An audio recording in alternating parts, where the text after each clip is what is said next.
Bir devlet insanların sakal bırakmasını neden vergiye tabi hale getirir ki? 18. yüzyıl Rusyası'nda neydi sakalı bu kadar önemli ve lüks kılan? Hadi öğrenelim.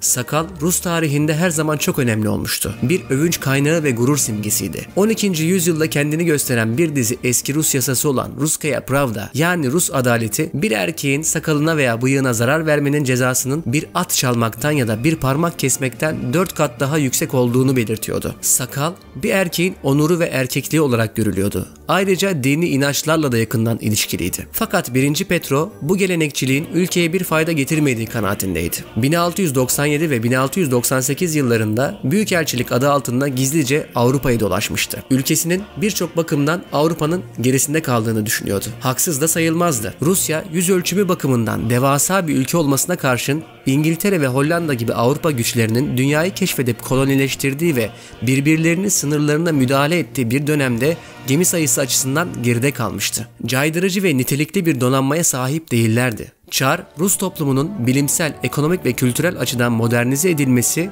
Batı Avrupa örnekleriyle uyumlu hale getirilmesi gerektiğini düşünüyordu. Tüm bu gerçekler çerçevesinde oluşan devlet aklı, içinde sakal vergisi de olan bir dizi uygulamayı yürürlüğe soktu. Köylüler ve din adamları sakal vergisinden muaf tutulmuştu. Ancak sakal taşımak isteyen herkes yıllık bir ücret ödemek ve ödeme yaptığını kanıtlamak için bir madalya taşımak zorundaydı. İlk madalyalar yuvarlak şekilli olup bir tarafında burun, bıyık ve sakal, diğer tarafındaysa imparatorluk kartalı yer alıyordu. Daha sonraki madalyalar elmas şekline dönüştü ve bu görselleri bırakıp yerine sakal gereksiz bir yük yazısını taşıdı. Vergiyi ödemeyi reddedenlerin alenen ve zorla tıraş edilmesi gibi cezai müeyyideler de mevcuttu. Alınan vergi miktarı kişinin statüsü ve ekonomik durumuna göre değişiklik gösteriyordu. İmparatorluk sarayı, ordu ya da hükümetle ilişkili olanlardan yılda 60 ruble, zengin tüccarlardan yılda 100 ruble, diğer tüccar ve kasabalılardan yine yılda 60 ruble, Moskovalılardansa yılda 30 ruble alınıyordu. Sakal vergisi esasen daha büyük bir projenin sadece bir parçasıydı. Büyük Petro'nun Rus kültürünü estetik açıdan yeniden şekillendirme girişimiydi. Çar, tebaasına alışılmış uzun Rus kaftanlarını Fransız veya Macar ceketleriyle değiştirmelerini emretmişti. Moskova şehir kapılarının dışında sergilenen mankenler herkesin görebileceği şekilde yeni modaları tanıtıyordu. Geleneksel Rus tarzı kıyafetler satmaya devam eden terziler